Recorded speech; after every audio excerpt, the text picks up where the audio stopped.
What if I told you that everything you thought you knew about setting goals, the vision boards, the affirmations, the endless lists, might actually be the very thing holding you back? Science says you've been lied to. And one of the boldest voices calling out these myths is none other than Mel Robbins. But her discoveries don't just shatter cliches. They may change how you live your entire life.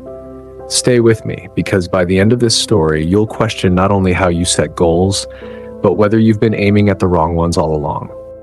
For decades, self-help gurus told us the same formula. Write your goals down, visualize them, speak them into existence. And yet, despite millions trying, most people fail. Why? Mel Robbins asked that same question, and what she uncovered through science-backed research is both shocking and liberating. But before I tell you what works, let me pull you into the first myth. Myth number 1, the vision board trap. We've all seen it. Glamorous boards filled with dream cars, luxury houses, exotic vacations. The belief, if you can see it, you can achieve it. But here's the catch. Studies show that visualizing only the end result tricks your brain into feeling like you've already succeeded. Your dopamine spikes, you feel accomplished, and your motivation collapses. Mel's twist: don't visualize success. Visualize the struggle. Picture yourself sweating in the gym, fumbling through failures, pushing past rejection emails. That mental rehearsal builds grit, not fantasy. But if visualizing struggle is key, then why do some people still succeed with vision boards? Could there be another layer to the myth? The truth is, those people weren't succeeding because of the board. They succeeded because the board reminded them to take small daily actions, which leads us to the second myth. Myth number 2, motivation is the fueling. We're told, wait until you feel motivated. Motivation is the fire that makes goals possible. But Robbins flips this upside down. Motivation, she argues, is unreliable. It's a fleeting emotion, not a strategy. Here's the science. The brain prefers comfort. Waiting for motivation is like waiting for lightning to strike. It may never come. Instead, she teaches the 5-5-second rule. Count backward. 5, 4, 3, 2, 1, and launch yourself into action before your brain talks you out of it. It sounds too simple to work, right?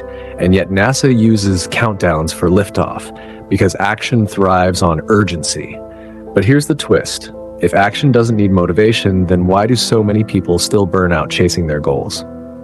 The answer lies in myth number 3. Myth number 3, goals must be big. From childhood, we're told dream big, shoot for the stars. And yes, big visions inspire, but big goals also overwhelm.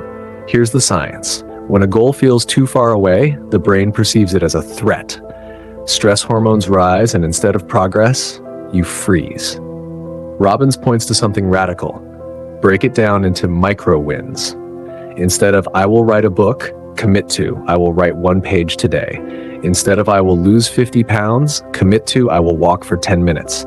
Each micro win rewires the brain for confidence. Momentum, not magnitude, is what creates real transformation. But here's where it gets even stranger. If small steps are the secret, then why do some people hit their goals only to feel empty afterward? That mystery brings us to myth number 4. Myth number 4, achieving the goal will make you happy. This is perhaps the most dangerous myth of all. Society teaches us, when you get the job, the house, the partner, then you'll be happy. But science reveals something startling. The human brain adapts quickly. It's called the hedonic treadmill. You get the raise, and 2 weeks later, it feels normal. You lose the weight, and soon you're chasing the next target.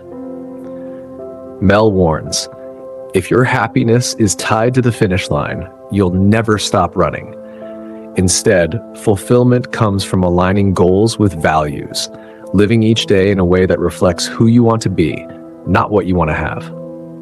But here's the real cliffhanger. If happiness isn't at the finish line, then what are we really chasing when we set goals at all? Imagine this. You're standing at the base of a mountain. You've been told all your life that happiness is at the peak.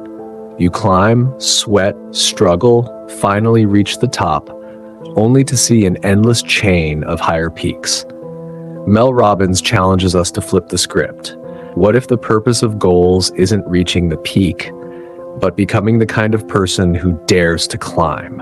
And this is where the story turns, because once you understand this truth, you realize the old myths weren't just misleading. They may have been designed to keep you stuck. The unexpected twist. 17. But here's the twist. Science suggests that our brains are wired not for goals, but for growth. The real magic isn't in achieving, it's in expanding who you are. So the question is no longer, what goals should I set? The real question is, who am I becoming every time I chase one? If this story opened your eyes, remember, the myths about goal setting are everywhere, but so is the truth if you're willing to look deeper. And now I'll leave you with this unfinished curiosity. If everything you believed about goals was wrong, what other success secrets have we been blindly following? The answer might change everything.